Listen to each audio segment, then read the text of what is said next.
Hey, how's it going? My name is Chef Jason from Zees Grill here in Niagara Lake. I'm just going to quickly show you how we make our Hollandaise sauce here in the restaurant. So first off, what we do is we make a reduction. So we're going to start with 2 liters of white wine. We make a large batch of reduction here at the restaurant because we make Hollandaise every day. You can make smaller batches, but I find if you make a large batch and just keep it in the fridge, then it's just good to go. You just grab it and go. So 2 liters of white wine, 2 liters of white wine vinegar, so basically equal parts. And then we got some fresh tarragon, about a bunch of fresh thyme. Just throw that in there. A couple bay leaves, a couple tablespoons of black peppercorns, and about 2 or 3 cups of chopped shallots. And basically we just put that on the heat and just let it simmer. Basically just reduce it by half.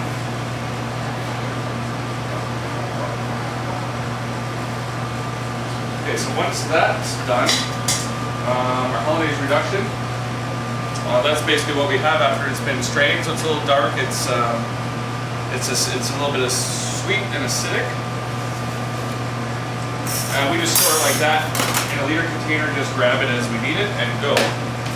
Okay, so next thing we need is egg yolks. So I'm going to start here with 3 egg yolks. I'm just going to separate my eggs here. I like to use the shell to separate the yolk. You know, some people like to use their hands, but I don't like to have this slimy egg all over my fingers there.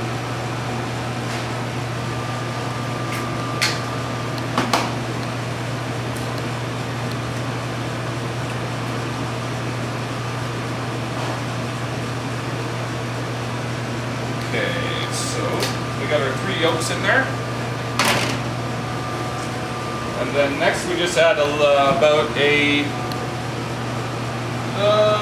tablespoon of the reduction. Just about that right there.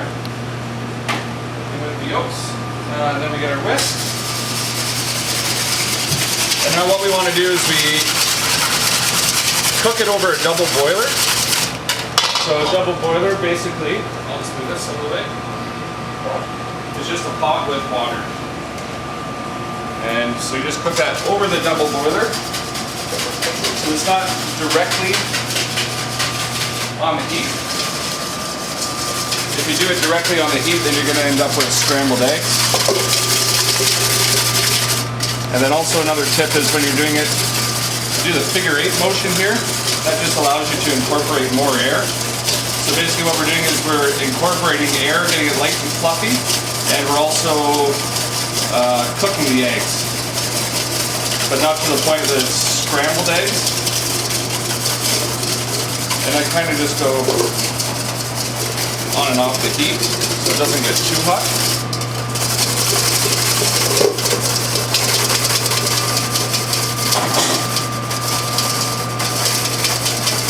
And the bowl is going to be warm, so be careful when you grab it there. You can see it's starting to fluff up a little bit right now.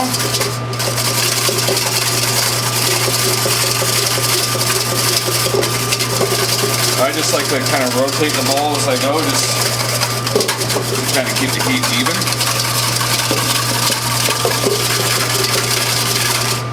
I find a good indication of knowing when it's ready is you can see how you can see the bottom of the bowl.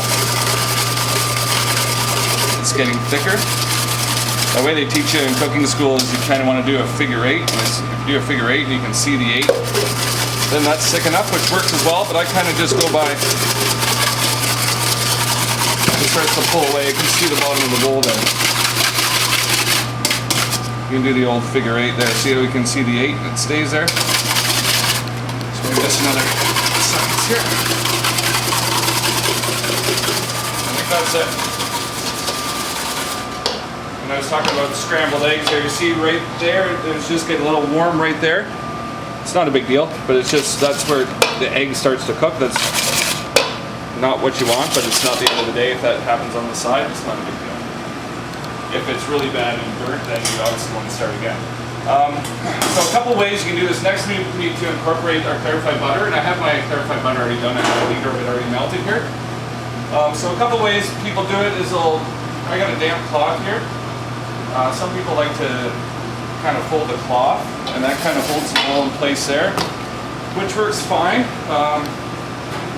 I personally like to just get a pot with a cloth underneath so it doesn't slide around, and then I put the cloth over top. And I just find that holds it nice. I find that's the best way to do it. All the years of working breakfast, I kind of just came up with that. So next thing we do is we are going to incorporate the clarified butter. And Chef, what is clarified butter? So it's basically the fat of the butter. So you separate the milk solids from the butter. So when you put the butter on in a pot and separate the milk solids, will go to the bottom and it's white like milk. And then this is just the pure fat, which comes to the top. You know, you can melt it in a pan, you can put it in the microwave, you know. And so as it cools after you've warmed it, this separates? Is that what it is? Yeah, if you, there's a couple different ways to do it, but the best way to do it is just to gently heat it up and let it separate. Okay. Then you can skim it off. See, if I just put that in the microwave, the milk solids would be in the bottom. So if you put it in a container like this and melt it, the milk solids will be in the bottom, so you can just scoop off on the top. Okay. You can even use whole butter. It doesn't matter, because when your hollandaise gets thick, usually you add a little bit of water to thin it down. But there's nothing against adding a little bit of the milk solids to thin it down. It's the same thing, right? Okay.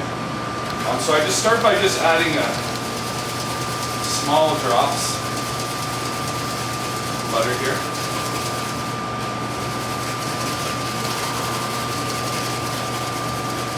If you're doing this for the first time, you just want to go really slow.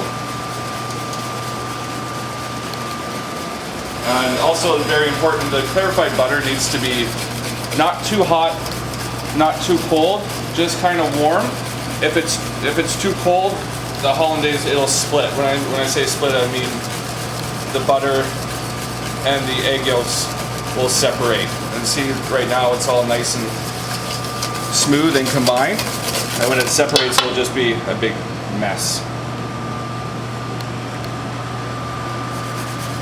So basically at the beginning you want to go nice and slow. Then once you get going, you can go a little bit faster. You see how it's starting to thick up there? Yeah.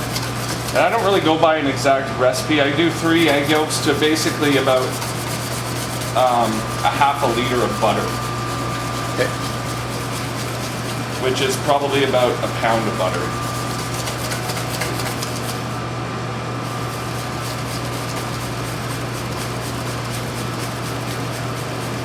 So that there is nice and thick. So what I do now is I just take a little bit of my water from my double boiler and just add a splash of water there to it.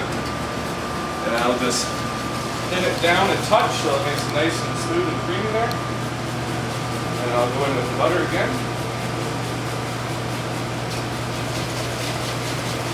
So if it thickens up too much, it's good just to add a little splash of the water from your double boiler. A little splash of water, or the milk solids. Also, I'm going to add lemon juice to it at the end, so that also thins it out.